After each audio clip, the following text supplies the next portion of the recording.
masuk. Ditutup pintunya, tak tolong.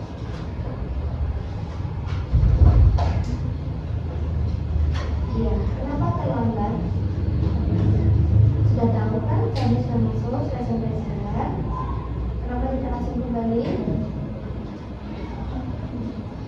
Bisa lagi jangan diulangi ya, kasihan temannya jadi waktu pola belajarnya jadi terganggu. Oke?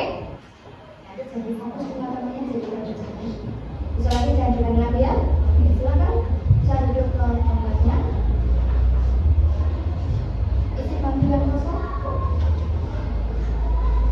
Oke, baik. Sebelum kita mulai pelajaran pada hari ini, kita berdoa terlebih dahulu. Untuk ketua kelas, silakan bisa dipimpin untuk berdoa. Bismillahirrahmanirrahim. Allahumma ftah lana hikmataka wansur alaina rahmataka min khazaini rahmatika ya arhamar rahimin. Oke, apa hari ini ada yang sudah berangkat? Ada? Siapa? Berapa orang? 8. Alasannya? Sakit semua? Oke, seminar. Oke, kita doakan semoga teman-teman yang sakit segera cepat sembuh. Sebelum saya masuk ke materi pada hari ini, saya mau menyampaikan dulu tentang materi kita yang kemarin, yaitu tentang buku besar setelah penyesuaian. Nah, saya mau tanya, kenapa sih buku besar itu saldo-saldonya perlu disesuaikan? Coba, Imatul, tahu nggak jawabannya? Indah bisa jawab? Karena saldo akun harus menunjukkan kondisi yang sebenarnya agar laporan keuangan menjadi lebih akurat, jelas, dan dapat digunakan untuk pengambilan buku besar. Oke, jawabannya betul. Oke, untuk Iman bisa lagi nggak usah main HP ya. Kalau saya sudah menerangkan, tolong fokus dengarkan apa yang saya ucapkan. Gitu ya. Oke. Nah, jadi materi kita pada hari ini yaitu setelah buku besar. Sekarang kita akan membahas yang namanya neraca saldo setelah penyesuaian. Tujuan pembelajaran kita pada hari ini nanti diharapkan kalian mampu memahami dan menyusun neraca saldo setelah penyesuaian dengan benar, serta kalian juga bisa menunjukkan sikap yang aktif, teliti, percaya diri, dan disiplin selama proses pembelajaran. Itu ya. Oke, langsung kita masuk ke materinya. Di sini ada sedikit materi tentang buku besar. Setelah kemarin, setelah semua akun yang perlu disesuaikan dicatat dalam jurnal penyesuaian dan kemudian diposting ke buku besar. Selanjutnya, tahapnya adalah membuat neraca saldo yang disesuaikan. Nah, angka-angka dalam neraca saldo itu didapatkan dari hasil penjumlahan dan pengurangan antara angka yang terdapat pada neraca saldo dan jurnal penyesuaian. Nah, jadi neraca saldo itu intinya adalah kesimpulan dari buku besar yang sebelumnya sudah kalian buat. Kalau kalian lihat pada gambar di situ, itu ada contoh neraca saldo dari toko laundry Wangi per 31 Desember 2016. Jadi buku besar neraca saldo itu, jadi neraca saldo itu dibuat di akhir periode. Setelah semua transaksinya itu dimasukkan ke buku besar dari akun 1, akun 2 sampai akun terakhir, itu nanti jumlahnya total dari semua per akun itu nanti kalian masukkan satu persatu di tabel neraca saldo. Kalau jumlah di akun buku besar misalnya di debit, otomatis waktu masuk ke neraca saldo itu juga di bagian kolom debit. Kalau jumlah totalnya di buku besar itu bagian kredit, otomatis ketika dipindahkan ke neraca saldo juga masuk ke kolom di bagian kredit. Misalnya saya mau ngasih contoh ya, ketika buat buku besar. Ada nomor akun 111. Itu adalah nomor akun dari akun kas. Nah, kalian pernah kan buat yang namanya buku besar? Pernah kan? Terus kalian masukkan transaksi dari satu-satu kan? Nah, dari transaksi satu-satu itu kan tidak semuanya berupa debit. Ada yang berupa kredit. Misal, pertama masuk debit 500.000, kemudian keluar di kredit 300.000, sisanya berapa?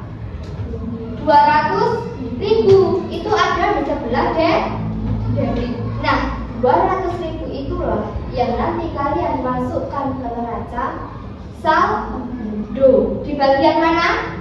Debit. Nomor akunnya tadi berapa? 111. Nama akunnya? Paham? Jadi yang kalian masukkan hanya nominal akhirnya. Paham? Bisa dipahami? Bisa. Oke.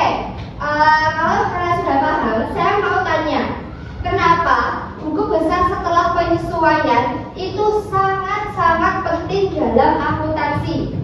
Ada yang bisa jawab? Ya? Silakan jawab. Buku besar setelah penyesuaian menunjukkan saldo akun yang sebenarnya sebelum penyusunan laporan keuangan. Betul, sip. Jawabannya sangat-sangat betul. Singkat, padat, dan jelas, tapi betul. Bisa tepuk tangan dulu untuk temannya. Nah, kenapa sangat penting? Karena neraca saldo itu adalah akhir dari segalanya. Maksudnya adalah neraca saldo ini adalah proses terakhir kita dalam menyusun laporan keuangan. Paham? Oke. Saya minta sebelum saya mengakhiri, saya minta satu orang untuk menyimpulkan pelajaran kita pada hari ini. Siapa kira-kira yang mau menyimpulkan? Ya, silakan Angel. Neraca saldo setelah penyesuaian pada perusahaan dapat digunakan untuk mengajukan saldo akun sudah benar dan seimbang sebelum penyusunan laporan keuangan. Melalui pembelajaran ini, siswa diharapkan mampu menyusun neraca saldo dengan teliti, akurat dan berani. Oke, sip, bagus, mantap, jawabannya lengkap sekali. Terima kasih ya Mbak Angel untuk jawabannya.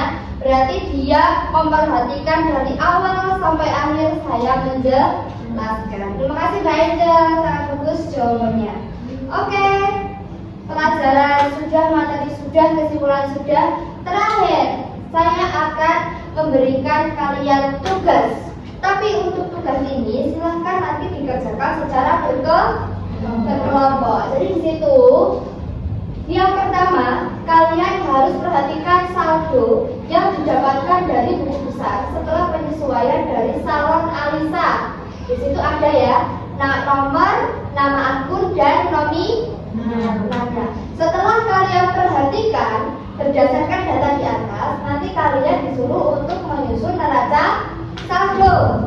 Nah, kemudian nanti kalau sudah kalian kerjakan, kalian buat neraca saldo dari data-data tersebut, silakan nanti kalian tulis di selembar folio, kemudian nanti kalian scan. Jawaban yang sudah kalian scan itu nanti harus jelas. Kemudian nanti saya minta kalian kirim ke Google School. Nanti saya kirim linknya. Nanti saya minta kalian untuk mengirimkan jawaban ke situ semua. Ya, nanti saya namanya aplikasinya adalah Google Classroom. Pernah dengar sebelumnya? Pernah ya? Nanti silakan kalian scan, kalian jadikan file PDF, kemudian nanti saya kirim link kelasnya, kemudian nanti kalian kirim jawaban kalian bersama kelompok kalian ke Google Classroom tersebut. Paham? Ada yang ditanyakan tentang kelompok, tugas kelompok? Ya Mbak, apa? Pembagian kelompoknya gimana? Oke, nanti pembagian kelompoknya bebas, terserah, silahkan. Tapi nanti satu kelompok hanya boleh diisi dengan 4 orang, maksimal 4 orang. Mau 2 boleh, 3 boleh, tapi maksimal hanya 4 orang. Silahkan nanti kalian pilih sendiri bersama teman-teman kalian, gitu ya? Bisa dipahami? Oke, sudah? Ada yang mau ditanyakan lagi? Tidak. Baik, silakan kita sebelum menutup pelajaran kita berdoa terlebih dahulu ya. Pak, untuk ketua kelas silakan dipimpin doa dulu. Bismillahirrahmanirrahim. Allahumma arinal haqqa haqqan warzuqna ittiba'ah wa arinal batila batilan warzuqna ijtinabah. Amin ya rabbal alamin. Oke, baik. Saya akhiri. Terima kasih atas partisipasinya, semangatnya untuk belajar. Semoga pertemuan selanjutnya kita lebih semangat, lebih efisien lagi dan efektif lagi. Saya akhiri. Terima kasih. Wassalamualaikum warahmatullahi wabarakatuh. Waalaikumsalam.